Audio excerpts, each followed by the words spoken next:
Hello दोस्तों, आज की इस वीडियो में मैं आपको नीट मेडिकल एग्ज़ाम के बारे में बताऊंगा और सबसे पहले डिस्क्राइब करूंगा डाइजेस्टिव सिस्टम के बारे में। तो डाइजेस्टिव सिस्टम के बारे में देखिए और इसकी कंप्लीट फिजियोलॉजी हम आपको अलग अलग वीडियो में देते रहेंगे। और दूसरी चीज़ ये है कि जितने भी सिस्टम ह्यूमन बॉडी में आते हैं सबके बारे में डिस्क्रिप्शन देंगे आपको। तो सबसे पहले डाइजेस्टिव सिस्टम आप ह्यूमन में देखेंगे कैसे किस प्रकार से डाइजेशन होता है। तो इसमें मेनली 2 टाइप्स का डाइजेशन होता है। एक तो इंट्रासेलुलर डाइजेशन होता है, ये digestion occur in cytoplasm of cell होता है। और दूसरा डाइजेशन होता है ये एक्स्ट्रासेलुलर डाइजेशन होता है। इसमें 4 प्रकार की जोन्स आती हैं। सबसे पहले प्रकार की जोन्स है इंग्रेसिव जोन। इसमें माउथ है, बक्कल कैविटी है, टीथ है, टंग है, एटसेट्रा, ये सारे पार्ट आते हैं मुंह के अंदर के। इसके बाद में आती है प्रोग्रेसिव जोन, इसमें फायरिंग्स, इसोफेगस और स्टमक आता है। फिर डिग्रेसिव जोन आती है, इसमें केवल स्मॉल इंटेस्टाइन आती है। और चौथे नंबर पे आती है इग्रेसिव जोन, इसमें लार्ज इंटेस्टाइन और रेक्टम एनस आता है इसका पार्ट। अब सबसे पहले एक्स्ट्रासेलुलर डाइजेशन को हम समराइज करते हैं। इसमें डाइजेस्टिव आर्गन सबसे पहले आता है, फिर डाइजेस्टिव ग्लैंड आती है, देन डाइजेशन आता है, एब्जॉर्प्शन एंड लास्ट एसिमिलेशन आता है। इसके बाद में देखेंगे एलिमेंट्री कैनाल जो इसमें आती है ये 8 से 12 मीटर इन लेंथ होती है। इसमें पहला हिस्सा फोरगट होता है। फोरगट जो होता है इसे स्टोमोडियम कहते हैं। ये इक्टोडर्मल लाइन्ड बाय क्यूटिकल, ये माउथ बक्कल कैविटी की लाइनिंग बनाता है।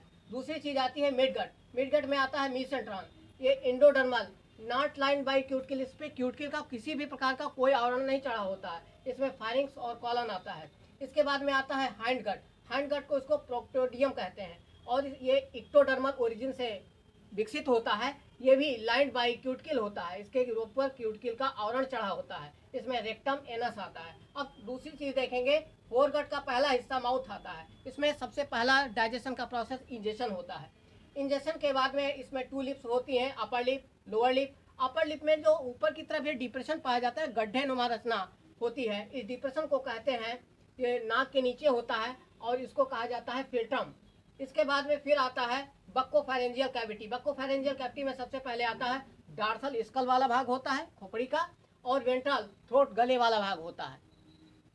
इसके बाद में वेस्टिब्यूल आता है, ये बाउंडेड बाय लिप होता है। इसके द्वारा हम लिप होते हैं, चीक्स होते हैं और गम होते हैं, टीथ होते हैं, इंटरनली रीजन्स होते हैं। इसके बाद में बक्कल कैविटी आता है, ये डार्सल पैलेट होता है, ये make roof of buccal cavity का बनाता है। इससे जो छत होती है बक्कल कैविटी की बनाती है। और वेंट्रल थ्रोट होता है, वेंट्रल पार्ट को थ्रोट बोलते हैं। इसमें ग्लॉटिस है, एपिग्लॉटिस है, लैरिंग्स है, थायराइड ग्लैंड्स हैं। इस प्रकार से हम लेटरल साइड में जब चले जाते हैं तो हमको जा, टीथ और टंग मिलता है। अब आ जाइए हार्ड पैलेट और सॉफ्ट पैलेट की बात में। तो हार्ड पैलेट जो होता है, ये हार्ड पैलेट तलवे का ऊपर वाला भाग होता है। जो तालू होता है इसके ऊपर वाला भाग होता है, और जो तालू के ऊपर वाला भाग होता है इसमें पैलेटल रुगी पाए जाते हैं। पैलेटल रुगी जो होते हैं एंटीरियर पार्ट पे पाए जाते हैं। और इसमें से रचना जो बनती है, इसके जो स्ट्रक्चर्स फॉर्म होते हैं, ये प्री मैक्सिला है, मैक्सिला है और पैलाटाइन होता है। अब दूसरा हिस्सा होता है वेंट्रल, जिसमें से वेंट्रल पार्ट जो होता है ये थ्रोट, ग्लॉटिस, एपिग्लॉटिस को बनाता है। इसका आगे कोई विकास नहीं है। फिर इसमें आपको हम एपिग्लॉटिस, ग्लॉटिस और थायराइड ग्लैंड जब ग्लैंड पढ़ाएंगे तब बताएंगे। और जा, टीथ, अभी इसके बाद में जबड़े के बारे में बताएंगे, टीथ के बारे में अगली वीडियो में बताएंगे, और टंग के बारे की सारी बातें बताएंगे, कैसे सैलिवरी ग्लैंड काम करती हैं, किस किस प्रकार के कनेक्टिव टिश्यू से मिलकर बनी होती हैं। और इसमें जो सॉफ्ट पैलेट होती है, एक दूसरा पार्ट है सॉफ्ट पैलेट का। तो जो सॉफ्ट पैलेट होता है, ये सॉफ्ट पैलेट वाला हिस्सा जो होता है, ये हमारा हिस्सा केवल, इसको उबला भी कहते हैं और वेलम भी कहते हैं, कई नामों से इस पैलेट को जानते हैं। और इसके सहारे भोजन निगलने में काफ़ी सहायता मिलती है।